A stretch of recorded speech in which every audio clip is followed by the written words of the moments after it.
లక్ష్యమును జీవమును ఆధారము నీ వాక్యము నా త్రోవకు.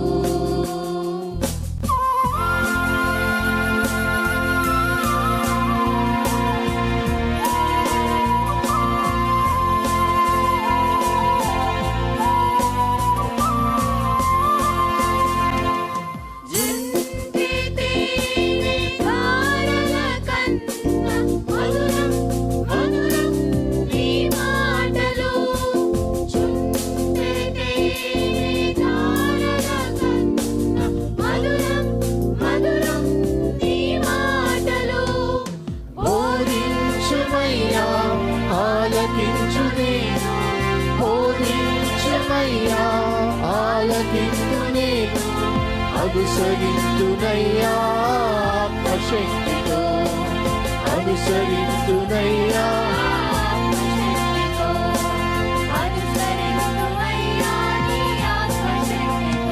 ప్రియమైన సహోదరి సహోదరులకు ప్రభు నామమున శుభములు. దేవుని దయాసంకల్పం చొప్పున ఏర్పాటు చేయబడిన ప్రభుతో ప్రారంభం అనుదిన ధ్యాన కార్యక్రమం క్రీస్తునందల ప్రేమతో మిమ్మల్ని ఆహ్వానించుచున్నాను. జుంటె తేనె ధారల కన్నా మధురమైన వాక్యము మన ప్రాణమును సేదతీరుస్తుంది, మన మార్గమును సరిచేయునది, నిత్యరాజ్యమునకు మనను చేర్చున్నది దేవుని వాక్యము. అటువంటి జీవార్థమైనటువంటి వాక్య ధ్యానం ద్వారా మన దినమును ప్రారంభించుట ఆశీర్వాదకరం. ప్రభుతో ప్రారంభం, తద్వారా ప్రతిక్షణము ఆయన మనతో, మన వెంట కాపరిగా, పోషకుడిగా ఉండాలని కోరుకుంటూ ప్రార్థనతో ప్రారంభిద్దాం. ఆయన ఆశీస్సులు ఆశీర్వాదములు సదా మనకు తోడైండునుగాక. దేవా నీకు స్తోత్రము, ఈ రాత్రిలో నీ వెలుగు దేవెనకై కావుము నన్నెప్పుడు రాజుల రాజా ప్రోవు రెక్కల నీడలో. దేవా నీకు స్తోత్రము,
క్రీస్తునందు ప్రియమైన దేవుని సంగమా, మరొక నూతన దినమును దేవుడు మనకు అనుగ్రహించాడు. ప్రభుతో ప్రారంభం అనే ఈ ఆధ్యాత్మిక కార్యక్రమాలు వరుస క్రమంలో కీర్తన గ్రంథంలోని ఒక్కొక్క కీర్తన, ఒక్కొక్క వచనం ధ్యానం చేస్తుండగా ఆనాటి ఆయా భక్తుల జీవిత సాక్ష్యాలు నేటి మన జీవితానికి సాదృశ్యాలుగా మనకు అనుగ్రహించబడి ఉండగా, దావీదు జీవితాన్ని, ఆయన మాటలను, అదే రీతిగా దావీదు కుమారుడుగా మన మధ్య అవతరించి రక్షణ కార్యాన్ని జరిగించిన దేవుని కుమారుడు యొక్క ఆ సందేశాన్ని, ఆ సారాంశాన్ని అన్వయించుకుంటూ ధ్యానం చేసిన ఈ కార్యక్రమాలకు ప్రేమతో మిమ్మల్ని స్వాగతిస్తున్నాను. రండి, ప్రభుతో ప్రారంభం, అనుదిన ధ్యానం, ఆత్మకు క్షేమం. ఈ క్షేమకరమైన శుభవర్తమానం ధ్యానం చేయుటకు ప్రేమతో మిమ్మల్ని స్వాగతిస్తున్నాను. ప్రార్థన చేద్దాం. కృపగల దేవా, దయగల తండ్రి, మీ పాదములకు స్తోత్రము చెల్లిస్తున్నాం నాయన. నీ ఉచితమైన దయా సంకల్పాన్ని బట్టి మమ్మల్ని ప్రేమించి మా పట్ల మీరు చూపుతున్న కృపాక్షేమాన్ని బట్టి స్తుతులు చెల్లిస్తూ, నీ లేఖనాలు వరుస క్రమంలో ధ్యానం చేస్తుండగా మీరే మాకు విశదపరుస్తున్నారు, బోధిస్తున్నారు, అవసరమైన మేరకు బుద్ధి చెబుతున్నారు. ప్రభా, స్తుతులు చెల్లిస్తూ మరొక నూతన దినం మరలా నీ ఎదుట మేము చేరి ఉండగా, నీతో ప్రారంభించుటకు, నీతో పయనించుటకు, నిన్ను అనుసరించుటకు మీ కృప అనుగ్రహించమని మా రక్షకుడైన యేసు నామమున అడిగి వేడుకొంచున్నాం తండ్రి. ఆమెన్. 21వ కీర్తనలోని 3వ వచనం మరలా చదువుకుందాం. నిన్న ప్రారంభించిన ఈ వచనం ఈరోజు ముగించడానికి ప్రయత్నం చేద్దాం. శ్రేయస్కరమైన ఆశీర్వాదంతో నీవు అతన్ని ఎదుర్కొనుచున్నావు, అతని తల మీద అపరంజి కిరీటము నీవు ఉంచి ఉన్నావు. దావీదు యొక్క జీవిత అనుభవాల నుంచి దావీదు కుమారుడుగా అవతరించిన దేవుని కుమారుని యొక్క సందేశాన్ని మనము అన్వయించుకుంటూ మనం ముందుకు సాగుతున్నాం. నిన్న దినం ధ్యానం చేస్తూ ఆశీర్వాదాల గురించి మనం జ్ఞాపకం చేసుకున్నాం. మరి ఆ పరంపరలో శ్రేయస్కరమైన ఆశీర్వాదం అంటే ఏంటో కూడా కొంత మనము జ్ఞాపకం చేసుకున్నాం. ఒకవేళ ఎవరైనా వినకపోతే నిన్నటిది కూడా కలిపి చదువుకుంటే ఈ వచనం యొక్క ప్రాధాన్యత మనకు తెలుస్తుంది. సో భౌతిక జీవితంలో మనం ఆశీర్వాదాలుగా భావించినవన్నీ కూడా శాశ్వతాలు కాదు. ఒకనాడు వాటన్నిటినీ మనం విడిచి వెళ్ళాలి. నిజమైన ఆశీర్వాదం మానసిక ప్రశాంతత, దేవుడు అనుగ్రహించే శాంతి, సమాధానం. అందుకే యోహాను సువార్త 14లో ఆయన అంటాడు, శాంతిని మీకు అనుగ్రహించి వెళుచున్నాను, నా శాంతినే మీకు అనుగ్రహిస్తున్నాను, లోకమిచ్చినట్లుగా కాదు అంటాడు. సో ఈ లోక సంబంధమైన రీతిగా పొందే ఆ శాంతి, ప్రశాంతత, కంఫర్ట్స్, లగ్జరీస్, వీటి ద్వారా నేను హాయిగా ఉంటాను అని భావించే ఈ హాయి అనేది శాశ్వతమైన హాయి కాదు. నిజమైన హాయి ఆలోకంలో ఉంటుంది. కాబట్టి ఆయన చెప్పిన సందేశాలను కూడా, ఆయన రాజ్యాన్ని, నీతిని మొదట వెతకండి, అది నిజమైన హాయి, నిజమైన సంతోషం, నిజమైన సమాధానం, నిజమైన ప్రశాంతత. కాబట్టి not all the comforts are the what we feel the blessings on this earth, అవి కాదు నిజమైన శాంతికి, సమాధానానికి, ఆనందానికి కర్తలు. దేవుడు ఆ శ్రేయస్కరమైన ఆశీర్వాదం అనే మాట వాడుతూ, ఆ శ్రేయస్కరమైన ఆశీర్వాదము ఎప్పుడు వస్తుందంటే, ఎన్ని సంపాదించుకున్నప్పుడు, నిన్న చెప్పిన వృత్తాంతం ఒక సంఘటన కూడా చెప్పాను కదండి, ఆ వృత్తాంతం నేపథ్యం, ఎన్ని సంపాదించుకున్నప్పటికీ కూడా మన ముందు మనకు భయాన్ని, ఆందోళన కలిగించే ఒక అంశం ఏంటంటే సమాధి. కాబట్టి ఎటువంటి ఉన్నతమైన స్థాయిలో ఉన్నప్పటికీ కూడా ఒకనాడు ఆ సమాధి చేరాలి. ఆ సమాధి నుంచి తప్పించగలిగినప్పుడే, లేకపోతే తప్పించబడినప్పుడే, తప్పించే ఒక వ్యక్తి, ఒక శక్తి మన మధ్యకు వచ్చి మనల్ని తప్పించినప్పుడే అది నిజమైనది, శ్రేయస్కరమైనది కూడా. సో ఎదుర్కొనుచున్నాడు అనే ఈ మాట జ్ఞాపకం చేసుకుంటూ, శ్రేయస్కరమైన ఆశీర్వాదంతో నీవు అతన్ని ఎదుర్కొనుచున్నావు అనే మాట జ్ఞాపకం చేసుకుంటూ, హీస్ కమింగ్ అహెడ్. ఆ శ్రేయస్కరమైన ఆశీర్వాదాన్ని తీసుకుని నువ్వు వస్తున్నావు. నాకు నా జీవితం మరణమనే ఆ ముగింపులోంచి, తద్వారా నశించిపోయే ఆ నాశనకరమైన ఆ జిగటగల దొంగ ఊబిలోంచి నన్ను పైకి లేవనెత్తి, నన్ను విమోచించి విడిపించి, నిత్య రాజ్యములో నిత్య జీవితంలో సదా జీవింపచేసే ఆ శ్రేయస్కరమైన ఆశీర్వాదముతో నువ్వు ఎదుర్కొంటున్నావు. You are coming forward. ఆ తర్వాత కాలంలో ఆ దావీదు నుంచి కదండి దేవుని కుమారుడు వచ్చి ఆ శ్రేయస్కరమైన ఆ రక్షణ మనకు అనుగ్రహించాడు. ఆ రక్షణ మనకు అనుగ్రహించాడు. ఒక ధనవంతుడు ఆయన యవనస్తుడు యేసయ్య దగ్గరికి వచ్చాడు. మనకు ఆ వృత్తాంతం తెలుసు కదండి. చాలా చక్కని ఆశ ఉంది ఆ యవనస్తుడికి. సద్బోధకుడా అంటూ, నిత్య జీవమునకు వారసుడగుటకు నేనేం చేయాలి అంటాడు. వారసత్వం అంటే ఏంటండి? మన పితరులు మనకు అనుగ్రహించి వెళ్ళేవి వారసత్వాలు. అవి మన సంపాదనలు కాదు, మన పితరుల ద్వారా మనకు అనుగ్రహించబడేవి. సో నిత్య జీవం మీద ఆశ ఉంది అతనికి.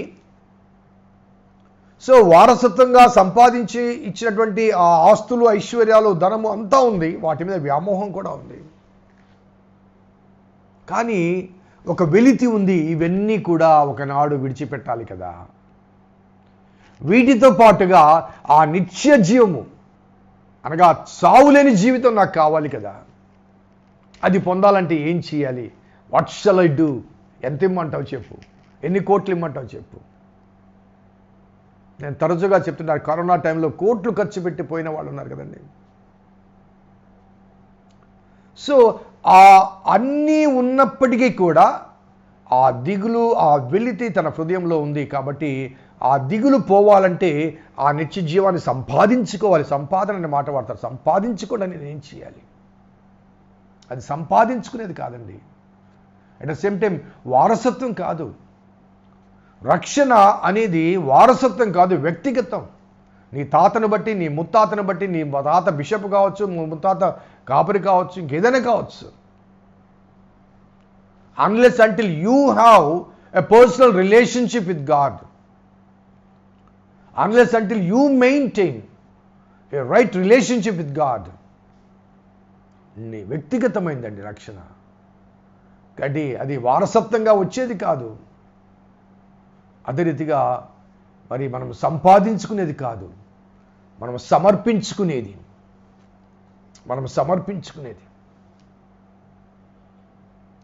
కాబట్టి ఆ ధనవంతుడు ముఖము చిన్నపుచ్చుకుని వెళ్ళిపోయాడు. ఎందుకు వెళ్ళాడు? ఈ లోకానికి సంబంధించిన వాటిని విడిచిపెట్టయ్యా, ఆ లోకంలో నీకు కావాల్సినంత ఇస్తాను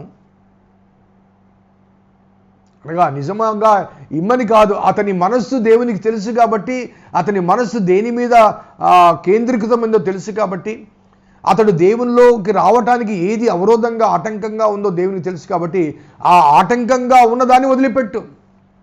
ఆ యవనస్తుడి విషయంలో ఆస్తి కావచ్చు, మన జీవితాలు కొన్ని వ్యసనాలు కావచ్చు, కొన్ని అలవాట్లు కావచ్చు, కొన్ని కోరికలు కావచ్చు,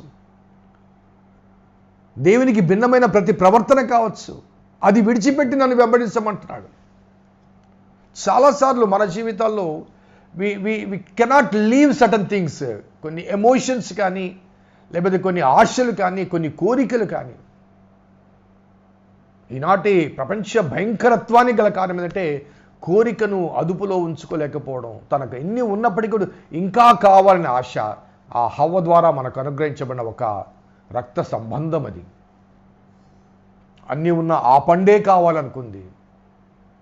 కాదనలేని మానసిక దౌర్బల్యం ఆదాముది.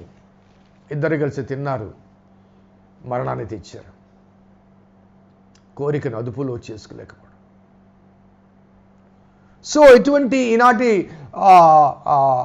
అక్రమ సంబంధాలకు కానీ, లేకపోతే ఈనాటు అత్యాచారాలకు కానీ కారణం ఏంటండి?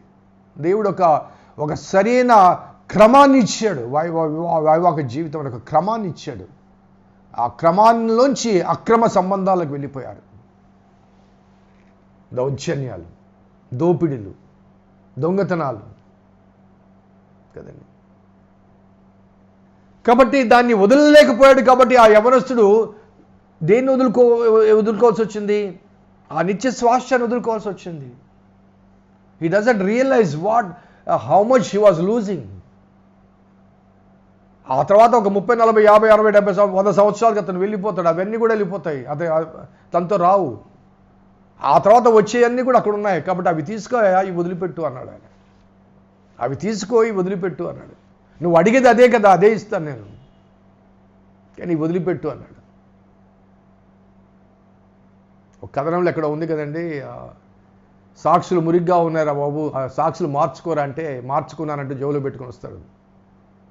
వాసన పోదు, మురికి పోదు, మన అలవాట్లు పోవు, ఆలోచనలు పోవు. సో దేవుడు అనుగ్రహించి, అనగా మానవుడు ఆదాము ద్వారా కోల్పోయిన ఆ నిత్యత్వాన్ని తిరిగి మనకు అందించడానికి, ఆదాము మనకు వారసత్వంగా అనుగ్రహించిన ఈ మరణంలో నుంచి మనల్ని విడిపించడానికి శ్రేయస్కరమైన ఆశీర్వాదం అంటే మరణంలోంచి జీవములోనికి దాటింప చేయడం. యోహాను భక్తుడు చాలా స్పష్టంగా చెప్తాడు, మరణంలోంచి జీవములోనికి దాటింప చేయడం, అది శ్రేయస్కరమైన ఆశీర్వాదం. ఆ ఆశీర్వాదముతో ఎదుర్కొనుచున్నావు అంటాడు. తన గర్భములోంచి జన్మించే దేవుని కుమారుడు ఆ ఆశీర్వాదాన్ని తీసుకుని వస్తున్నాడు. ఈ లోకంలో పొందిన ఈ ఆశీర్వాదం అన్నిటికన్నా శ్రేయస్కరమైనది, శ్రేష్టమైనది, అత్యధికమైన ఆనందాన్ని, నిత్యమైన శాశ్వతమైన ఆనందాన్ని కలిగించేది అది ఆ ఆశీర్వాదం. కాబట్టి ఆ ఆశీర్వాదం కోల్పోయాం మనం. అందుకే తప్పిపోయిన కుమారుడు కథలో మనకు తెలుసు కదండి. వాడు వెళ్ళిపోయాడు, వేశ్యలతో దుర్వినియోగం చేసిన ఆస్తి మొత్తం కానీ వాడు ఎప్పుడైతే తిరిగి రావాలన్న ఆ రిపెంటెన్స్, ఆ మార్పు, ఆ మారు మనసు వాళ్ళు కలిగిందో, వాడింకనూ దూరముగా ఉండగానే తండ్రి పరిగెత్తుకుని వచ్చి, అనగా ఎవరు ఎదుర్కొన్నారు? తండ్రి ఎదురుకొచ్చాడు. శ్రేయస్కరమైన ఆశీర్వాదం నీవు ఎదుర్కొనిచున్నావంటే తండ్రి ఎదుర్కొని వచ్చి నేను కుమారుడుగా ఉండటకు యోగ్యుడిని కాదు, నీ కూలివానులు అంటే ఆ మాట కూడా చెప్పనీయకుండా ప్రశస్త వస్త్రాన్ని ధరింపచేస్తాడు. శ్రేయస్కరమైన ఆశీర్వాదం. వాడి మాసిపోయిన గడ్డము, చినిగిపోయిన బట్టలు, పాదరక్షలు కూడా లేవు. ఇమ్మీడియట్గా అక్కడే ప్రశస్త వస్త్రాలు ధరింపచేసి, బంగారు ఉంగరము ధరింపచేసి, పాదరక్షలు వేసి అక్కడే ఉన్న పాట్న. సో కుమారుడు ఇంటికి చేరలేదు, తండ్రి ఎదురుగా వచ్చాడు. ఎప్పుడైతే ఆ కుమారులో ఆ మార్పు కలిగిందో, ఆ మారు మనసు కలిగిందో, that's what God required from us. ఆ మార్పు నీలో నాలో. సో అటువంటి ఆశీర్వాదం నువ్వు ఎదుర్కొనుచున్నావు అంటాడు. ఆ పరంపరలోనే అపరంజి కిరీటము అతని తల మీద. తప్పిపోయిన కుమారుడు వృత్తాంతంలో ఉంగరము తొలగించబడింది, అధికార సూచన. ఇక్కడ కిరీటము రాజరికానికి సూచన. అందుకదండి పౌలు అంటాడు, నేను మంచి పోరాటం పోరాడి తిని నా పరుగు తుదముట్టించి తిని, ఇక మిగతా నా కొరకు నీతి కిరీటము ఉంచబడింది. సో అపరంజి కిరీటం అనే మాట ఇక్కడ వాడబడింది, అక్కడ నీతి కిరీటం. The crown of righteousness, the crown which gives us a right relationship with God. కుమారుడితోని సమానత్వాన్ని, సారూప్యాన్ని కలిగించే ఒక శ్రేష్టమైన దీవెనకరమైన అనుభవం దేవుడు తన కుమారుడు ద్వారా అనుగ్రహించి. కాబట్టి దేవుడు అనగా ఈ కీర్తనకారుడు భక్తులు చెప్తున్న మాట, తన వ్యక్తిగత జీవితంలోంచి ప్రవచనాత్మకంగా తన గర్భంలోంచి జన్మించే దేవుని కుమారుడు ద్వారా కలిగే ఆ ఆశీర్వాదము అది శ్రేయస్కరమైంది. ఈ లోకంలో నేను పొందినవి రాజరికం కానీ, రాజరిక వ్యవస్థ కానీ శాశ్వతం కాదు. ఈ కిరీటాలు, ఈ సింహాసనాలు శాశ్వతం కాదు. ఈ ఆస్తులు, ఐశ్వర్యాలు శాశ్వతం కాదు. ఈ పొలాలు, పంట పొలాలు శాశ్వతం కాదు. ఇవన్నీ ఒకనాడు విడిచిపెట్టి వెళ్ళిపోవాలి, ఎంప్టీ హ్యాండెడ్. కానీ శాశ్వతమైన నివాసాలు దేవుడు మన కొరకు సిద్ధపరిచాడు. ఆ నివాసాల కొరకు ఈనాడు మనం ఇక్కడ సిద్ధపరచబడాలి. సమాధిలో మన జీవితాలు ముగించబడకుండా మరో ప్రపంచంలో మన జీవితాలకు పునాదులు వేయబడాలి. ఆ పునాది కొరకు ఈ లోకంలో కొన్ని త్యజించాలి, త్యాగం చేయాలి. మన నిత్య జీవానికి అవరోధంగా అడ్డుగా ఉన్న వ్యసనాలు కావచ్చు, ఆలోచనలు కావచ్చు, కోరికలు కావచ్చు, ఏదైనప్పటికీ కూడా వాటిని వదులుకోగలిగితేనే ఆ నిత్య జీవంలో మనం ప్రవేశించగలం. ప్రార్థన చేద్దాం. కృపగల దేవా, దయగల తండ్రి, మీ పాదములకు స్తోత్రము చెల్లిస్తున్నాం నాయన. నీ ఉచితమైన దయా సంకల్పాన్ని బట్టి మమ్మల్ని ప్రేమించి మా పట్ల మీరు చూపుతున్న కృపను బట్టి, క్షేమాన్ని బట్టి, ఆశీర్వాదాన్ని బట్టి, ఆరోగ్యాన్ని బట్టి, ఆనందాన్ని బట్టి స్తుతులు చెల్లిస్తూ నీ కృపా మహదైశ్వర్యాన్ని మా పట్ల విస్తరింపచేస్తున్న దేవా మీకు స్తుతులు చెల్లిస్తూ ఆ శ్రేయస్కరమైన ఆశీర్వాదం పట్ల మా తలంపులు, మా ఆలోచనలు సదా నిలిచి ఉండునట్లుగా మీ సహాయం దయచేయమని మా రక్షకుడని యేసు నామమున అడిగి వేడుకొంచున్నాం తండ్రి. ఆమెన్. తండ్రి, కుమార, పరిశుద్ధాత్మ త్రియేక దేవుని దీవెన ఈ వాక్యం విన్న బిడ్డలకు, వారి యొక్క ఆధ్యాత్మిక జీవిత అనుభవాలకు, పొందబోయే శ్రేయస్కరమైన ఆశీర్వాదాలకు, రక్షణకు సదా తోడేయును గాక. ఆమెన్. God bless you. దేవుడిని దీవించును గాక.